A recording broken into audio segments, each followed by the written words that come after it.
Okay, well, Mark Vicenzino is a geopolitical risk specialist and a global strategy advisor, and he joins us live now from London. Marco, what is the money likely to be spent on, and what kind of military does Germany have at the moment and then want to have with this money?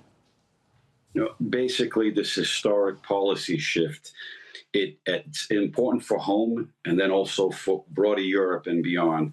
At home, what it does is that it ends decades of fiscal conservatism in Germany and unleashes vast amounts of money to further develop infrastructure, because Germany in recent years, with the limits that it's had, its infrastructure has been falling apart.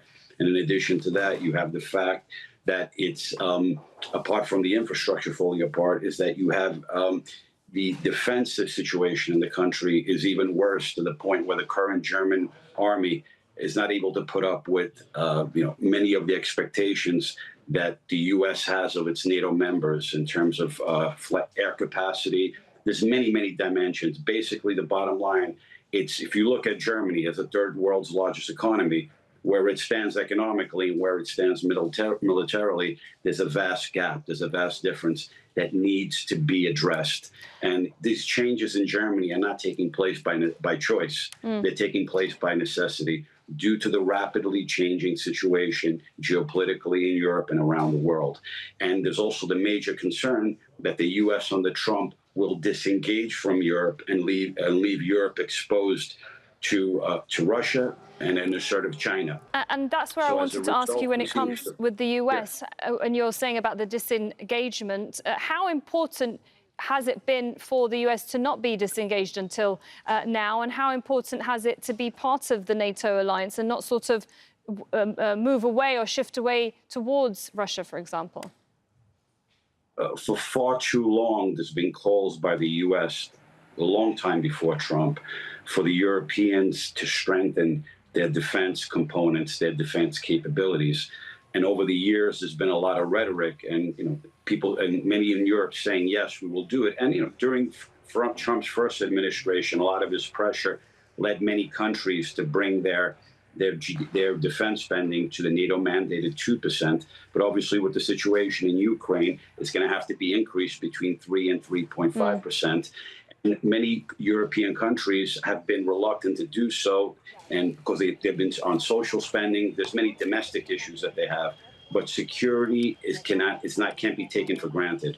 So as a result, due to American pressure, this time around from Trump, is that it's accelerating the process for the Europeans to strengthen their component within NATO. It's not about replacing NATO. It's about strengthening the European pillar, greater burden sharing. And also for the U.S., they have a lot of attention that has to be, and resources that have to be shifted to the Asia Pacific.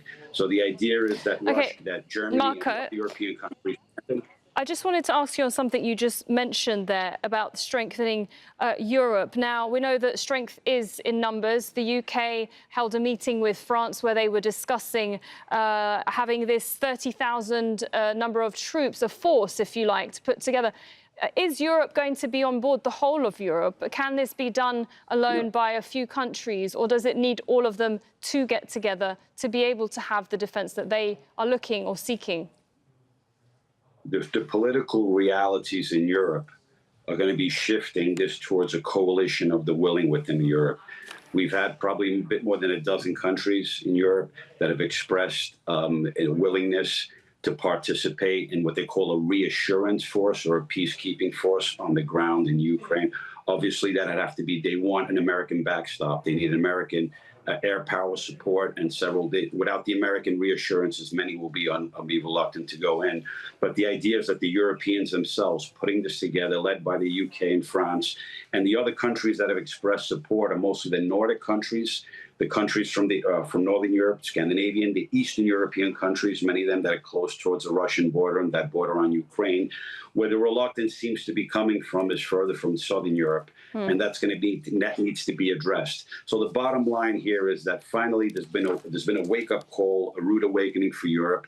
Action has to be taken. The European dimension has to be strengthened, but that transition is going to take about 5 to 10 years for Europe to take more responsibility that America has traditionally had in Europe. And an important date is going to be the next NATO summit that's going to be held in the Netherlands at the end of June. Right. The Europeans need to present Trump with a realistic transition plan. Okay, thank you very much, Marco Vicenzino, for your insight into this. Thank you.